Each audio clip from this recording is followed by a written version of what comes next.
Bhaktivan Telugu one ప్రేక్షకులకి భారతీయులకి ప్రవాస భారతీయులకి కూడా ఉగాది విశ్వావసునామ నూతన సంవత్సర శుభాకాంక్షలు శుభ ఆశీస్సులతో మీ అందరికీ కూడా ఈరోజు డైలీ పంచాంగాన్ని అందివ్వడం జరుగుతోంది.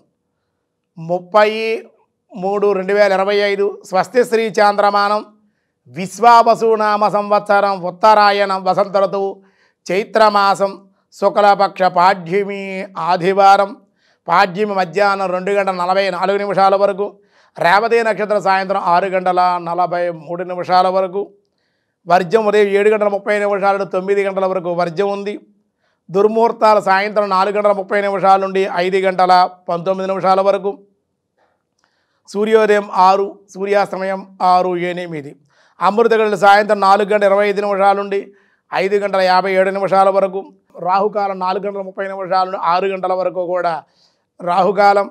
శుభ సమయం ఉదయం 6 నుండి 7 వరకు మధ్యాహ్నం 3 నుండి 4 వరకు కూడా శుభకాలం. ఐంద్రవ యోగం మధ్యాహ్నం 2:44 బాలువ రాత్రి 1:32. ఈరోజు దినారంభ చక్రంలో ముందుగా మేషరాశి వారికి ఈ విశ్వావసునామ సంవత్సరం దినారంభ చక్రంలో ఈరోజు ముందుగా మేషరాశి వారికి అనుకూలమైన రోజుగా చెప్పబడుతోంది. కుటుంబంలో ఆనందం విందు వినోద భోజన సౌఖ్యాలు ఉన్నాయి. వృషభ రాశి వారికి విందు భోజనాలు బంధుమిత్రుల సంగమం శుభవార్తలు వినుట. మిథున రాశి ఈ రాశి వారికి అధికంగా ధనలాభం ఆనందంగా ఉండే అవకాశం ఉంది. కర్కాటక రాశి ఈరోజు అనుకూల కాలం దైవబలంతో ధైర్యంతో ముందుకు వెళ్ళే అవకాశం దేవాలయ దర్శనాలు. సింహరాశి అధిక శ్రమ అనంతర లాభాలు ధనవృద్ధి గౌరవ సంఘంలో గౌరవ మర్యాదలు. కన్యారాశి వృత్తి వ్యాపార వ్యవసాయ ఉద్యోగపరంగా లాభాలు ఉండే అవకాశం. తులారాశి ఆనందంగా ఉంటారు, శ్రమతో కొన్ని పనులు పూర్తవుతాయి, మంచి ఫలితాలు పొందుతారు, శుభవార్తలు వినే అవకాశం. వృశ్చిక రాశి ఈరోజు కుటుంబానందం ధనయోగం దైవభక్తి దేవాలయ దర్శనాలు. ధనస్సు రాశి దేవాలయ దర్శనాలు అంతేకాదు ఆధ్యాత్మికమైనటువంటి చింతన విశేష దాన ధర్మాలు శుభ పరిణామాలు శుభ ప్రయాణాలకి అవకాశాలు. మకర రాశి కుటుంబానందం విందు వినోదాలు దేవాలయ దర్శనాలు. కుంభరాశి కుటుంబంతో బంధుమిత్రులతోటి ఆనందంగా ఉంటారు, ధనవృద్ధి అనుకోని ధనలాభాలు. మీనరాశి సంతోషంగా ఉంటారు, కుటుంబ సౌఖ్యం కుటుంబ వ్యక్తుల కలయిక ఆనందాన్ని ఇచ్చే అవకాశం శుభవార్తా శ్రవణం. వ్యాసాయ విష్ణురూపాయ వ్యాసరూపాయ విష్ణవే గుహః ఓం గుహాయ నమః. హృదయ గుహయందు నివసించువాడు కనుక గుహాయ నమః అన్నారు స్వామిని. నిహితాం గుహాయాం అని మనకి మాండూకోపనిషత్తులో చెప్పినట్లుగా ఆ విధంగా వర్ణించారు. కాబట్టి నాహం ప్రకాశ సర్వ సంయోగమయ సమావృత ఆ యోగంతో కూడి ఉండడం వల్ల మూడులు నన్ను గుర్తించజాలరు అని భగవద్గీతలో చెప్పినట్లుగానే స్వామి పరబ్రహ్మను చిత్తశుద్ధి ముఖ్యమని ఇంద్రియ అంతఃకరణాలు గావించు తన హృదయ క్షేత్రమునందే వసించుచున్న పరమేశ్వరుని కొరకు తీవ్ర సాధన చేయవలేనని దీని అర్థం. గుహ అంటే గుండెకాయ కింద నాభికి పైన కూడా ఒక జ్యోతి వెలుగుతూ అక్కడ ఉంటాడు. పరమాత్మ గుహ్యంగా ఉంటాడు, రహస్యంగా ఉంటాడు. ఆయన పట్టుకోవడం ప్రాసెస్ కావాలి, చిత్తశుద్ధి కావాలి. మనస్సు బుద్ధి చిత్తం భగవదార్పితం అయితే సాధన ద్వారా ఇంద్రియాల గోచరం కానటువంటి వాడు చిత్తగా మనస్సుని పవిత్రం చేసుకుని వాడు ఏకాగ్రత సాధనతో కూర్చున్నట్టు అటువంటి వాడు సాధించకూడదు, అటువంటి వాడు దొరికేటువంటి వాడు. అలా ప్రతి మానవుడు క్షేత్రంలో హృదయ క్షేత్రంలో పరమాత్మ ఉన్నాడు కాబట్టి ఆయన తెలుసుకోవాలనుకోవాలి. అటువంటి పరమేశ్వరుడు తీవ్రమైన సాధన ద్వారా దొరుకుతాడు. కాబట్టి ఓం గుహాయ నమః అన్నారు. ఈరోజు విశ్వావసునామ సంవత్సరం. ఈ విశ్వావసునామ సంవత్సరం విశేషమైనటువంటిదని మనకు చెప్పబడింది. స్వస్వ విశావసాబ్దే మధ్య సస్యార్గవృష్టయ ప్రచురచోర రోగస్య నృపలోభ సమన్విత అన్నారు. విశ్వావసునామ సంవత్సరానికి రాజు సూర్యుడు, మంత్రి చంద్రుడు, సేనాధిపతి రవి అయ్యారు. కాబట్టి ఈ సంవత్సరం అల్పవృష్టి మధ్యమ వర్షాలే పడతాయి. పంటలు బాగా పండుతాయి, సమానంగా పండుతాయి. రోగాల చేత మానవులు పీడింపబడతా అధికంగా భయం ఉంటుంది. రాజులు లోభత్వాన్ని చూపుతారు. ఇరుగు పొరుగు రాజులు దేశాలకి యుద్ధాలు జరిగే అవకాశం ఉంటాయి. ఎండ తీవ్రత చాలా రాజే సూర్యుడు కాబట్టి విశేషమైన వేడి ఎక్కువగా ఉంటుంది. సాయంత్రం చంద్రుడు కాబట్టి చల్లదనంగా ఉంటుంది. వర్షాలు సమానంగా సగటు వర్షపాతం నమోదవుతుంది. కరువు కాటకాలు ఏవి పెద్దగా ఏమి ఉండవనే చెప్పవచ్చును. అలాగే మాసాల్లో ఉగాది అంటే కనుక యుగములకు ఆది, అంటే ఈ సృష్టి ప్రారంభిత బ్రహ్మగారు సంవత్సరాల్లో మొదటి సంవత్సరాన్ని, ఋతువుల్లో వసంతాన్ని, మాసాలో చైత్రమాసాన్ని, తిథుల్లో పాడ్యమిని, ఇలా ప్రతిదాన్ని మొదటగా వచ్చేవన్నీ తీసుకొని సృష్టిని ప్రారంభించారు. కాబట్టి ఆ రోజే ఈరోజు అదే యుగాది. అది కాలక్రమేణా ఉగాదిగా మారింది. తెలుగువారందరికీ కూడా సంవత్సరాది ఏదయ్యా అంటే ఇదే ఉగాది. కాబట్టి చైత్రమాసం కూడా చాలా గొప్పదన్నమాట. చైత్రమాస సమో మాసో న భూతో న భవిష్యతి యదా విష్ణు సమో దేవో న భూతో న భవిష్యతి యదా మూలహ్య వృక్షస్య ప్రధానం సర్వతోద్భుతం తదా మాసేషు సర్వేషు మధుమాసం ప్రకథ్యతే. చైత్రమాసాన్ని మించిన మాసమే మరొకటి లేదని చెప్పారు మనకు శాస్త్రకారులు. అలాగే విష్ణువుని మించిన దైవం మరొకటి లేదని, శాశ్వతమైన వృక్షం అశ్వత్థ వృక్షాన్ని మించిన వృక్షం లేదని, మాసాల్లో మాఘమాసం చాలా గొప్పదని మధుమాసము అని పేరు. అందుకే ఈ కొత్తగా మనకు చూడండి, జనవరి 1 మన సంవత్సరాది కాదు, ఆంగ్ల సంవత్సరం, మన సంబంధం లేదు. మన తెలుగువారు అన్ని రాష్ట్రాల వారు, మన భారతదేశంలో ఉండేటువంటి వాళ్ళు, ప్రవాస భారతీయులు కూడా ఆచరించుకోవాల్సిన సంవత్సరం, మొదటి సంవత్సరం ఏదైనా ఉందయ్యా మనకంటే ఉగాదే. ఇది విశ్వావసునామ సంవత్సరం. ప్రకృతి పులకరిస్తుంది, వృక్షాలు కొత్తగా పండ్లు కాయలు అన్నీ ద్రవ్యాలన్నీ కూడా ప్రకృతిలో లభిస్తాయి ఈ సంవత్సరం. అందుకే మనకు ఉగాది రోజున వస్తాయి. జనవరి 1 ప్రకృతి ఏం పలకరించిపోదు. ఈ తాగుబోతులతో పులకరించిపోయి వీళ్ళు తాగేసి రోడ్డు మీద యాక్సిడెంట్లు చేసుకుంటూ వాళ్ళు పులకరించిపోతూ ఉంటారు తప్ప ఏ విధ పులకరింపులు జనవరి 1కి ఆంగ్ల సంవత్సరానికి ఉండవు. తెలుగు సంవత్సరం అయితే కనపడుతుంది, ప్రకృతి చూపిస్తుందన్నమాట. ప్రకృతి స్వరూపం కాబట్టి అప్పుడే పూసినటువంటి చిన్ని పిందులతో ఉన్న మామిడి పిందులు వగరు కోసం, చేదుకు వేప, కొత్తగా వేప అప్పుడు వస్తుంది జనవరిలో, అప్పుడు వస్తుంది.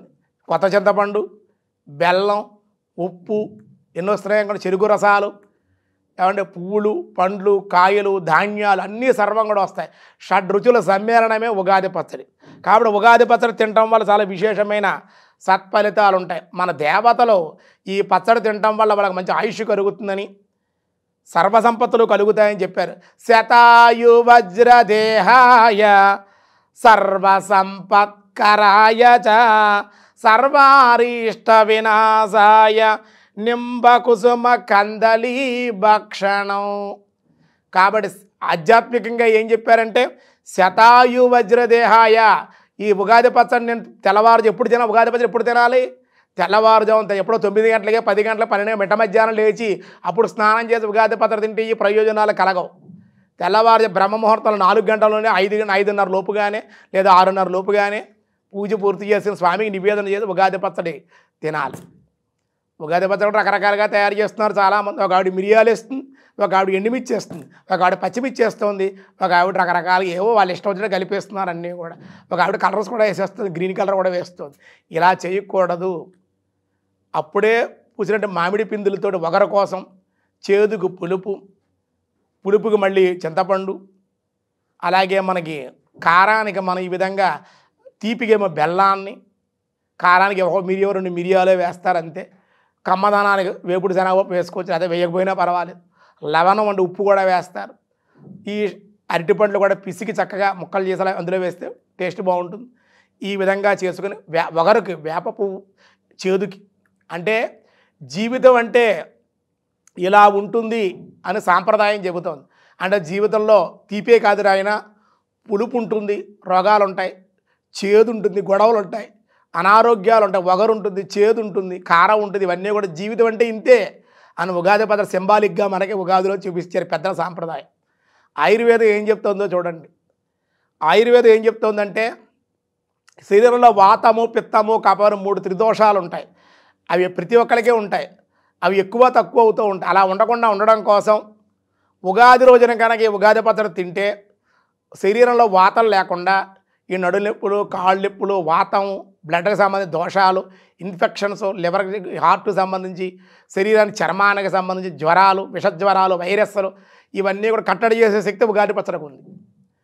వచ్చేటువంటి ఎండల వల్ల కానీ, వచ్చే వర్షాకాలం వల్ల కానీ, వచ్చే శీతాకాలం వల్ల ఈ సంవత్సర కాలం పాటు వచ్చే సకల వ్యాధుల్ని కూడా హరింపజే శక్తి ఆధ్యాత్మిక పరంగా, ఆరోగ్యపరంగా అది తింటే ఒక్కసారి తింటే చాలు. ఆ రోజు 2-3 సార్లు తిన్నా పర్వాలేదు. ఎంత తింటే అంత మంచిదారు. తింటే చక్కగా వాళ్ళకి వ్యాధులు తొలగిపోతాయి. వేప చేదు రక్తంలో దోషాన్ని తొలగిస్తుంది. వాతాన్ని హరింపజే శక్తి ఈ ద్రవ్యాలకు ఉంది. సాంప్రదాయం ఇది, ఆయుర్వేదం, ఆధ్యాత్మికత. సర్వ అరిష్ట వినాశాయ, ఆధ్యాత్మికంగా సర్వ అరిష్టాలు నశించిపోతాయి. నింబ కుసుమ కందలి భక్షణం, సంస్కృతంలో నింబ కందలి భక్షణం అన్నారు. నింబ కుసుమ కందలి భక్షణం అని చెప్పారు. కాబట్టి ఈ తినడం వల్ల శరీరం వజ్రాయుధ బలంగా శక్తిగా ఉంటుంది. రోగాలు, వైరస్లు తొలగిపోతాయి. సర్వసంపత్తులు కలుగు, సర్వ అరిష్టాలు, గ్రహదోషాలు తొలగిపోతాయి. పంచాంగ శ్రవణం వల్ల కూడా కీర్తి, జ్ఞానము, సంపదలు, గ్రహదోషాలు, గోదానము, గంగా స్నాన ఫలితము ఇవన్నీ కూడా పంచాంగ శ్రవణాన్ని, దేశకాలమానాల గురించి, తర్వాత గోచార ఫలాలు ఇవన్నీ తెలుసుకోవడం వల్ల దానివల్ల కూడా లాభం ఉంది అని చెప్పారు. మన పెద్దలు ఏర్పాటు, ఋషులు, దేవతలు ఏర్పాటు చేసి అనంతరం మన పెద్దల ద్వారా మనకు వచ్చింది. కాబట్టి ఉగాది రోజు మీరు అందరూ కూడా తలంటి స్నానం చేయండి. గంగా నది, పుణ్యనదులు ఏమైనా దగ్గర నదిలో స్నానం చేయండి. ఇంటికి వచ్చి గృహదేవత ఆరాధన, కొత్త బట్టలు కట్టుకోండి. తల్లిదండ్రుల ఆశీస్సులు, ఇంట్లో ఉండి పెద్దలు ఉంటే వాళ్ళ ఆశీస్సులు, అత్తమామలు, తాతగారు, మామగారు అందరూ ఉంటారు, అమ్మమ్మ, నానమ్మ, వాళ్ళ ఆశీస్సులు, దగ్గరలో ఉండే దేవాలయంలో ఆచార్యులు గారి ఆశీస్సులు తీసుకుని ఆయన ఆశీర్వచనం, గురువు ఎప్పుడూ కూడా జ్ఞానాన్ని ఇచ్చేటువంటి వాడు. గురువు ఎప్పుడు కూడా అందరూ మంచిగా ఉండాలని కోరుకుంటారు. గురువుకు ద్రోహం చేసినా గురువు ద్రోహం చేయాలనుకోడు. గురువు అందరూ బాగుండాలని దీవిస్తాడన్నమాట. అటువంటి గురువులు, ఆచార్యులు, అటువంటి వాళ్ళ ఆశీస్సులు, భగవద్ ఆశీర్వచనం కావాలి ప్రధానమైనటువంటిది. స్వామి ఈవేళ కొత్త సంవత్సరం అయ్యా, స్వామి అనుగ్రహించు, ఈ సంవత్సరం అంతా నాకు మంచిగా ఉండాలి, నేను అనుకున్న పనులన్నీ జరగాలి, నాకు నీ అనుగ్రహం కావాలి అని స్వామిని వేడుకుంటే కొత్త సంవత్సరం, విశ్వావసు నామ సంవత్సరం అంతా చాలా అనుకూలంగా, విశ్వవసు, విశ్వం భగవంతు వశంలో ఉంటుంది. అటువంటి విశ్వం విష్ణు వషట్కారాన్ని విష్ణుదాసనామ లింకు కూడా ఉందన్నమాట దీనికి. కానీ విశ్వమే విష్ణు, ఆ స్వామి స్వరూపంగా విశ్వావసు చెప్పారు. కాబట్టి ఈ సంవత్సరం చక్కగా మీరు ఈ విధంగా పంచాంగ శ్రవణాన్ని విని ఉగాది పచ్చడి సేవించి బంధుమిత్రులతో పిండి వంటలు అవి చేసుకుని మీ గ్రామదేవతకు నైవేద్యాలు పెట్టి పూర్ణంబూర్లు, బూర్లు అని వండుకుని అవి కూడా ఏర్పాటు చేసుకుని పిల్లలతోటి కుటుంబ సమేతంగా ఇరుగు పొరుగు వారితో, బంధువులతో, మిత్రులతో అందరూ చక్కగా కోలాహలంగా, ఆనందంగా చక్కగా ఈవేళ గడిపి కొత్త సంవత్సరాన్ని అందరూ కూడా చక్కగా నియమబద్ధంగా, సదాచారంగా, సాంప్రదాయంగా పంచి ధోతి కట్టుకోవడం, చీరలు కట్టుకోవడం, చక్కగా ఈ సాంప్రదాయం దుస్తులతో సాంప్రదాయంగా ఉండి ఇంటిల్లిపాది ఒక చక్కగా ఒక చోట కూర్చుని అందరూ చక్కగా కష్టాలు సుఖాలు మాట్లాడుకుంటే సంవత్సరంలో ఉన్న శ్రమంతా కూడా మర్చిపోతారు. సంవత్సరం అంతా హ్యాపీగా సంతోషంగా మీకు గడిచిపోతుంది, గడవాలని కోరుకుంటూ ఈ విశ్వావసు నామ సంవత్సరం నా తరపున, భక్తివన్ తెలుగువన్ తరపున భారతీయులకి, ప్రవాస భారతీయులకి కూడా విశ్వావసు నామ సంవత్సరం శుభాకాంక్షలు, శుభ ఆశీస్సులు. మీ అందరూ కూడా ఆయురారోగ్య ఐశ్వర్యాలు తొలతూగుతూ ఉండాలని, ఈ విశ్వం అంతా ఏ విధమైన ఉపద్రవాలు లేకుండా, భూకంపాలు లేకుండా, వైరస్లు, రోగాలు ఏవీ లేకుండా ప్రభువులు బాగుండాలి, ప్రజలు కూడా క్షేమంగా, సంతోషంగా, పాడి పంటలతో సుఖ సంతోషాలతో ఉండాలి అని చెప్పి కోరుకుంటూ సర్వే జనా సుఖినో భవంతు, సమస్త సన్మంగళ లోకా సమస్తా సుఖినో భవంతు, కాలే వర్షతు పర్జన్యః, పృథివీ సస్యశాలిని, దేశోహం క్షోభరహితః, బ్రాహ్మణా సంతు నిర్భయః, సర్వే జనా సుఖినో భవంతు, సమస్త సన్మంగళాని సంతు, లోకా సమస్తా సుఖినో భవంతు. విశ్వావసు నామ సంవత్సరం సర్వత్రా దిగ్విజయమస్తు.